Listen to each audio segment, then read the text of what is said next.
Hi everyone, today on Chronicles of the Longhouse we're going to be taking an inside look on a traditional Iroquois longhouse. A longhouse is a Native American dwelling that can house up to 20 families.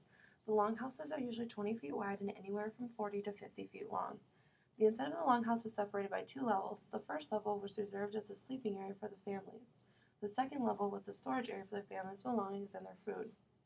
The families that were across from one another would share a central fire that was in the middle of the floor. Depending on how many families were living in the longhouse at once, there could be up to 10 fires going. The construction of a new longhouse always began in the spring, giving the Native Americans plenty of time to finish the longhouse before winter.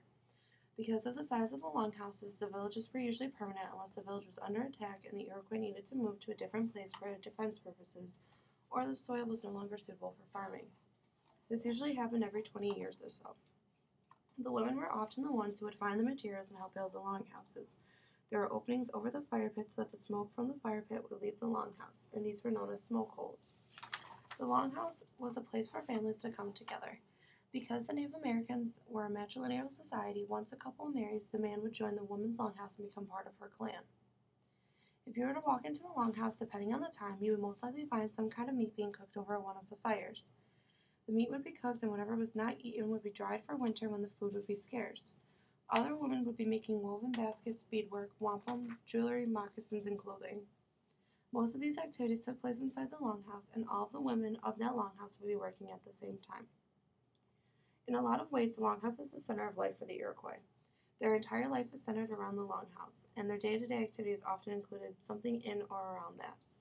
These longhouses would last for years and years, and generations of families would be living in the longhouse, sometimes even the one they were born in, for their entire life. The longhouse kept them safe from the harsh and cold winters that is central New York, and also gave a reprieve from the sun during the hot summer months.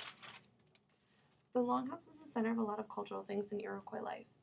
Women would make baskets that could be used for storing food or other things. As you can see on the walls of the longhouse, there were blankets made that would help keep the longhouse insulated during the winter.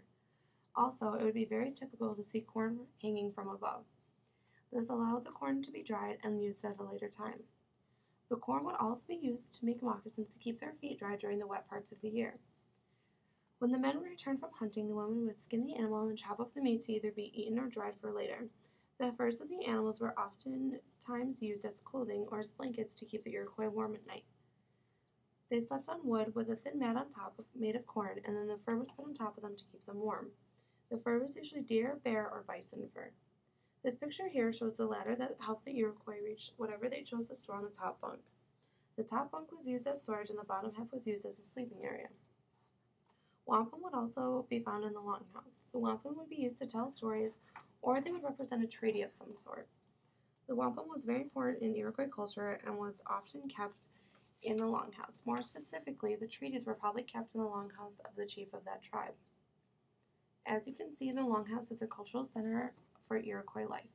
Their life revolved around the longhouse. It was not only a place to live, but also a place for learning traditions, telling stories, and a place for people to come together and form not only a strong family bond, but a strong bond of community.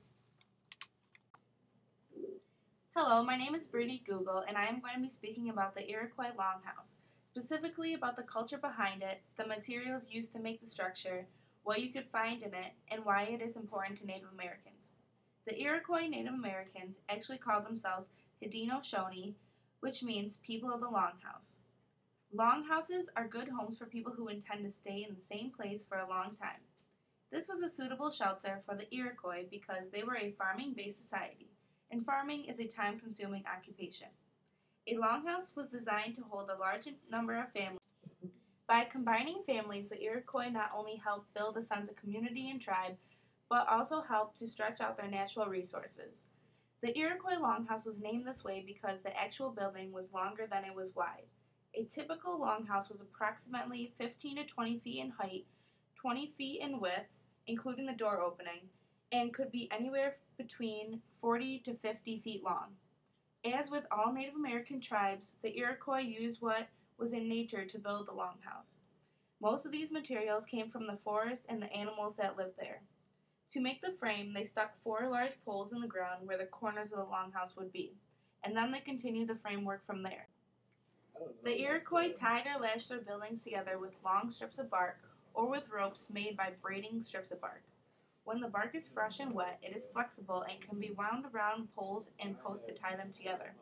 When it dries, it shrinks a little and becomes stiff, thereby tightening the joint.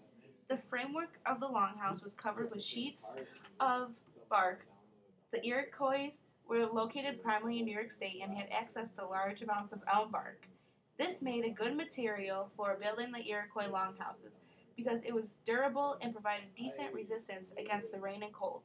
Elm wood could also be peeled into large sheets, which was preferred because big sheets made the job easier. The sheets could be flattened out and held with weights until they dried to keep them from curling up. A sheet of elm bark that has been flattened and dried is quite strong, like a piece of plywood. After the bark was hung on the frame, it needed to be held down to keep it flat and keep the wind from lifting it. The Iroquois put another framework of small poles on the outside of the bark for these purposes. Today, you are not likely to see many Native American longhouses made from elm bark because of the Dutch elm disease. The Dutch elm disease is a devastating tree fungus that seriously damages and kills elm trees of many kinds. Unfortunately, Dutch elm disease wiped out American elms starting in 1930s, killing over 200 million trees in the United States alone. They used fire pits and fireplaces to keep warm. The fireplaces and fire pits ran down the middle of the longhouses. They were also used for cooking. On top of the longhouse, there were small holes so smoke would rise and go out. When it rained or snowed, they would be able to close the holes with animal skins.